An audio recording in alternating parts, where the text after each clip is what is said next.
Bismillahirrahmanirrahim. Assalamualaikum warahmatullahi wabarakatuh. Kaifa halukum jami'an? Arju an takunu bi khairin wal afiyah fi buyutikum jami'an. Alhamdulillah nahmaduhu wa nasta'inuhu wa nastaghfir wa na'udzu bihi min syururi anfusina wa min sayyiati a'malina. May yahdihillahu fala mudilla lahu wa may yudlil fala hadiyalah. Asyhadu an la ilaha illallah wahdahu la syarika lah wa asyhadu anna Muhammadan 'abduhu wa rasuluh. Abna'i tullab, naltaqi fi faslin jadid fi al-mustawa al-jadid wa antum kuntum al-an takunu al-an fi al-mustawa al-thamin fil fasli dirasi al-jadid. Ya, ini kalau 3 bulan di rumah kayaknya udah pada lupa bahasa Arab ini. Jadi teman-teman semuanya, alhamdulillah kita bisa ketemu kembali ya.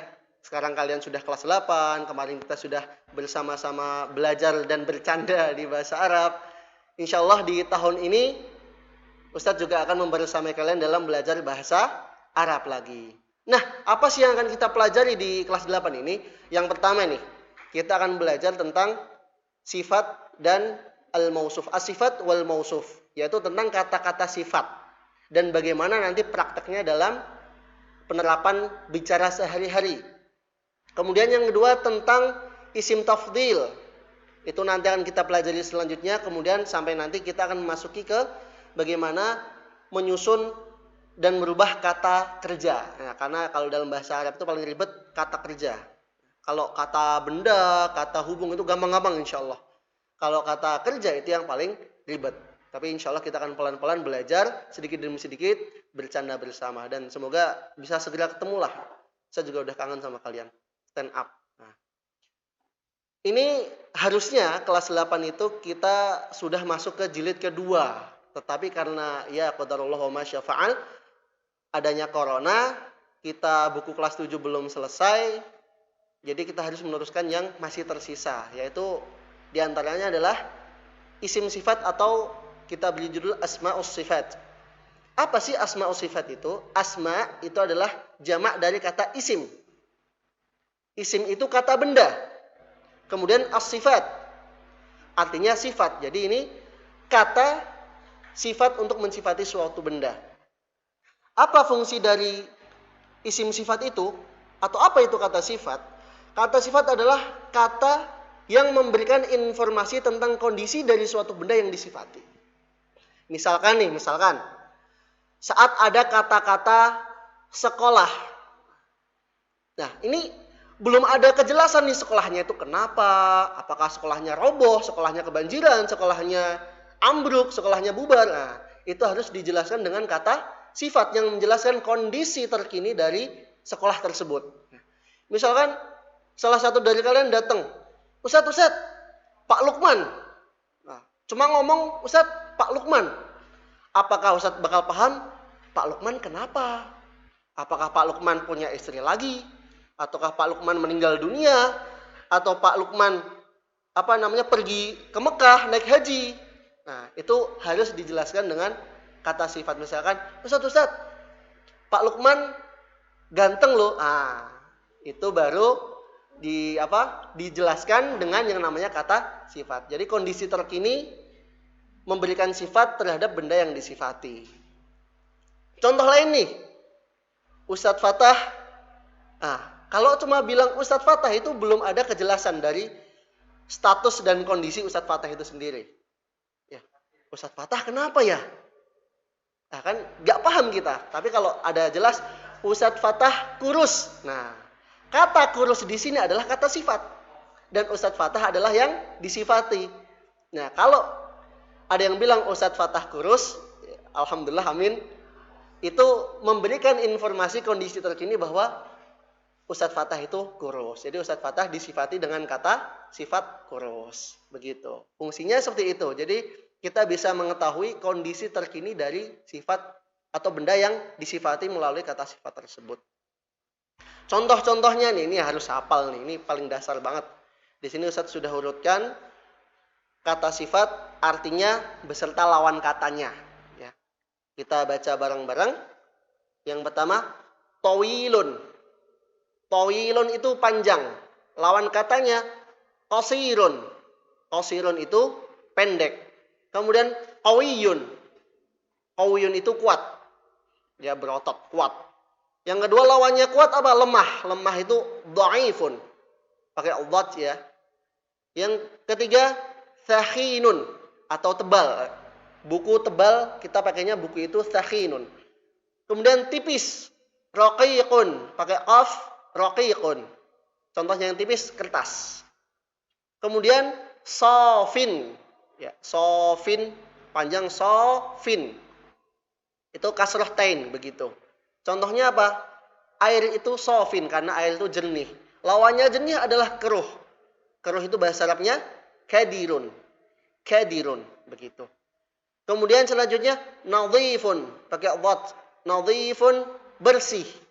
Lawannya bersih, kotor. Bahasa Arabnya kotor adalah wasikhun. Selanjutnya adalah wasi'un. Wasi'un itu luas, ya. Kayak badan seni luas, lebar. Lawannya dari luas adalah sempit. Dayyiqun. Pakai qaf dan dhat, dayyiqun. Selanjutnya ada harun. Pakai harun. Ada tasydidnya ya, tapi Ustaz kan cadel jadi nggak bisa. Panas. Misalkan al-jawu harun. Cuacanya panas. Kayak sekarang ini baru musim kemarau. Kemudian lawan katanya dari panas adalah dingin. Bahasa Arabnya baridun. Baridun. Baridun artinya dingin. Kalau musim kemarau malamnya panas, baridun. Kalau siangnya harun. Panas, malamnya dingin.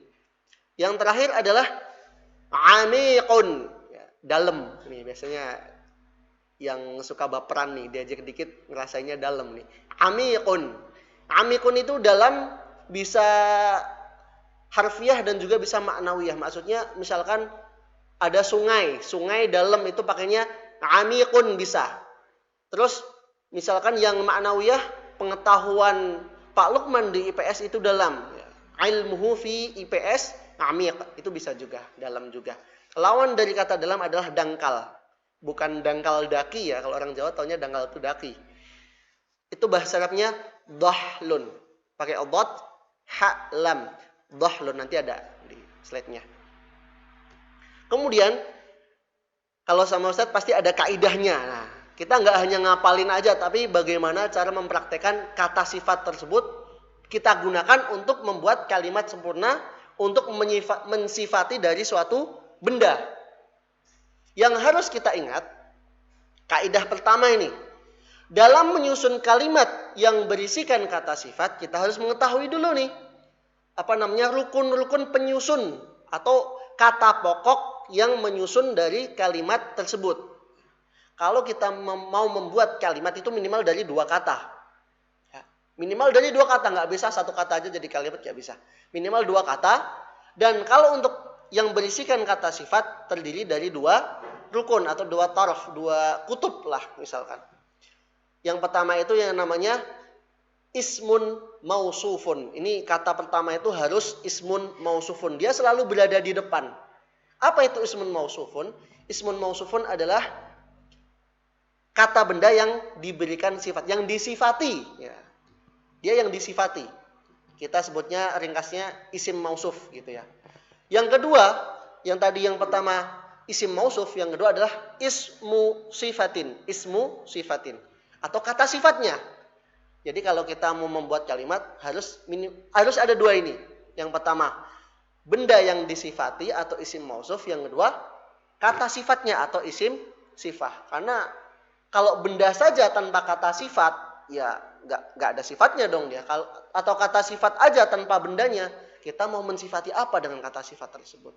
Jadi terbentuklah suatu jumlah. Jumlah itu artinya kalimat sempurna. Itu dengan 2 hal tadi. Yang pertama, isim mausuf atau benda yang disifati.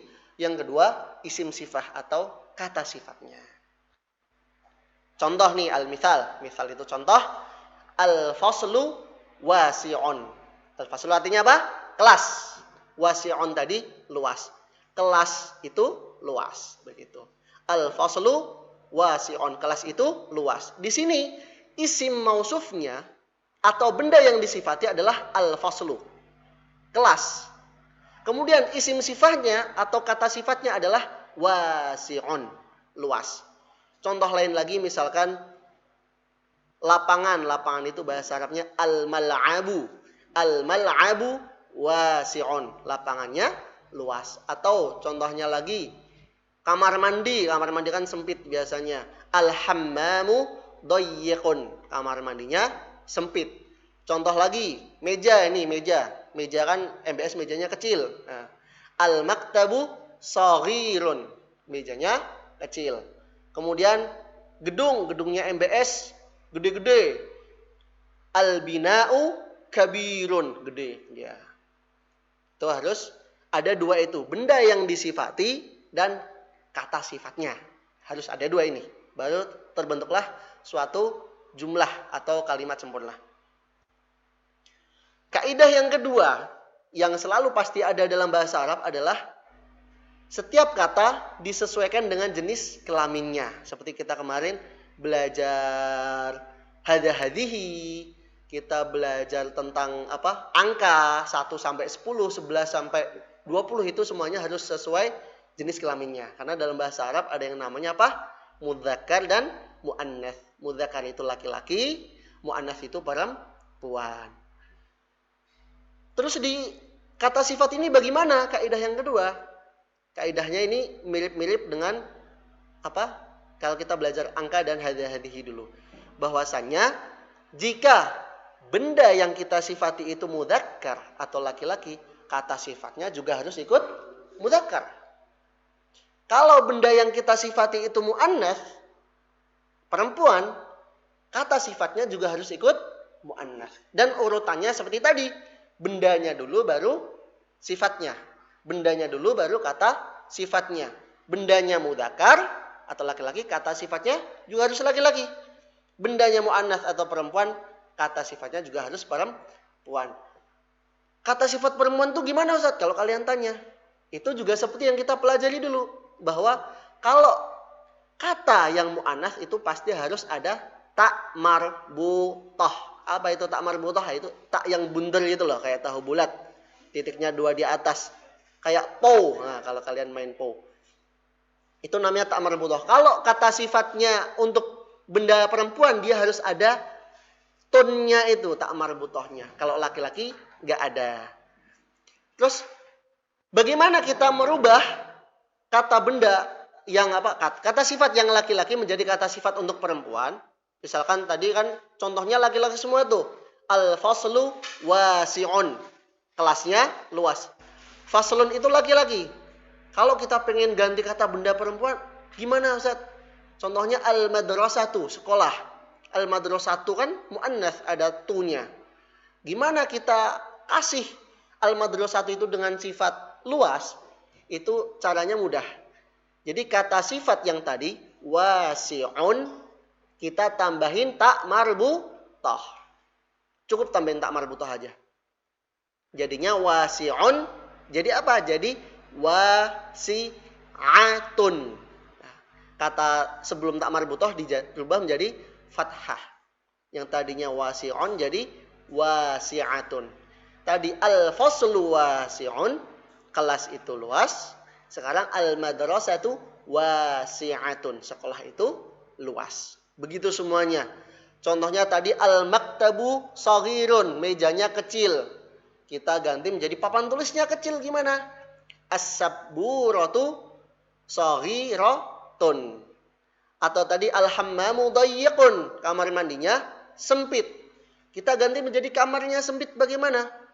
Al-hujratu dayyiqatun, hanya dengan ditambahi tak marbutah saja. Itu saja untuk membedakan antara kata sifat laki-laki dan kata sifat perempuan. Cukup ditambahkan tak marbutah. Nih, contoh lagi seperti tadi, al-faslu wasi'un, kata bendanya itu mudzakkar, maka wasi'unnya harus ngikut mudzakkar.